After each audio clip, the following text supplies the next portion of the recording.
Bueno, pues hoy nos vamos de viaje a las calles de Bruselas. ¿Por qué? Porque allí vamos a descubrir un movimiento artístico que fue una auténtica revolución estética, de las que transforman una ciudad entera en un museo al aire libre. Vamos a ver que el Art Nouveau fue mucho más que un estilo, fue una idea que de verdad lo cambió todo. Y para empezar, fijaos qué idea tan potente. El Art Nouveau no era una simple moda, ¡qué va! Era casi como un sistema de creencias, una fe ciega en la belleza total que se apoderó de Bruselas a finales del siglo XIX. Una especie de religión, sí, y como toda religión, pues tuvo sus propios profetas. Claro, y esta religión de la belleza, ¿qué dejó? Pues un legado increíble, y lo mejor de todo es que no está encerrado en un museo, no, está en la calle, sale a nuestro encuentro mientras paseamos. Son auténticos tesoros que todavía hoy están ahí, esperando a que alguien con los ojos bien abiertos los descubra.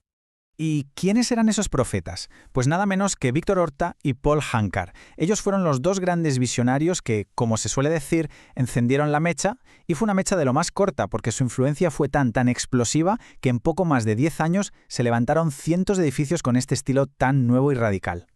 Pero, a ver, aquí es donde la historia se empieza a complicar un poco. Porque claro, toda esa explosión de creatividad, de belleza, no sale de la nada. No habría sido posible sin que hubiera mucho dinero detrás. Un dinero que venía de fuerzas económicas bastante ambiguas. Así que la pregunta es inevitable. ¿Quién pagó toda esta fiesta? Pues la respuesta es doble y la verdad está llena de contrastes. Por un lado tenemos el auge del capitalismo industrial, o sea, una nueva burguesía belga que se había hecho de oro con el acero y quería, lógicamente, presumir de su poder. Pero por otro lado, y aquí viene lo oscuro, una fortuna inmensa salía de la explotación brutal del Congo, un negocio que era literalmente propiedad personal del rey y que se basaba en el caucho. Así que imaginen el contraste, el orgullo industrial y la oscuridad colonial, dos mundos opuestos financiando la misma belleza. Bueno, para entender de verdad este movimiento, de verdad, hay que meterse en la cabeza de su profeta principal, de Horta.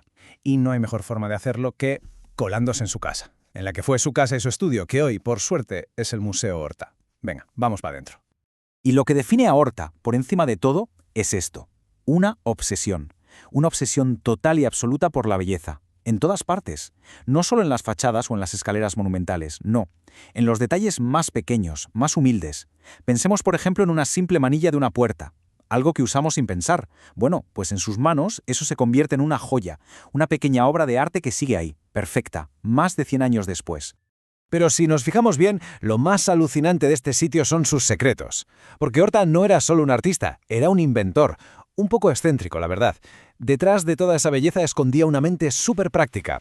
A ver, que instaló un intercomunicador eléctrico para hablar con el servicio, o que modificó un radiador para que le mantuviera la comida caliente. Y lo mejor de todo, diseñó un váter retráctil en su propio dormitorio para no tener que darse el paseo por la noche. Es genial. Y es que aquí está la increíble dualidad de este hombre.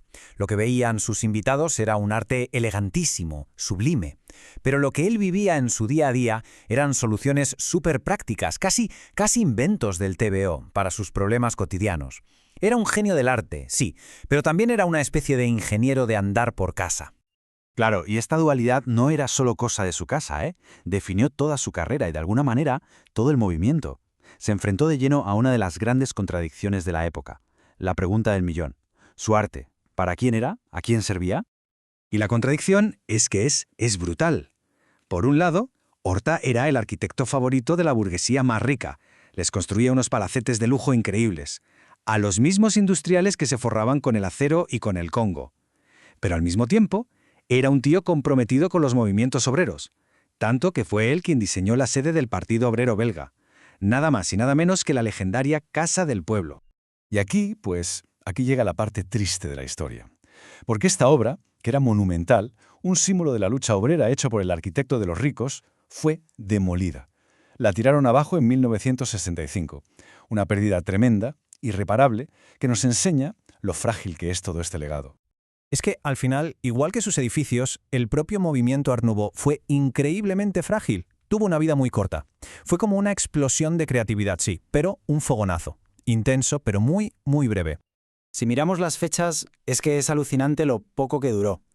Todo arranca en 1893 como una revelación, una epifanía arquitectónica. Alcanza su punto más alto hacia 1911 y en 1914 se acabó. Todo termina. La Primera Guerra Mundial no fue una guerra más, fue un apocalipsis que se llevó por delante todo ese mundo que había permitido que existiera el Art Nouveau. Claro, el mundo que salió de las trincheras ya no era el mismo. No estaba al horno para bollos, por así decirlo. No había ni tiempo, ni dinero, ni ganas para una estética tan refinada.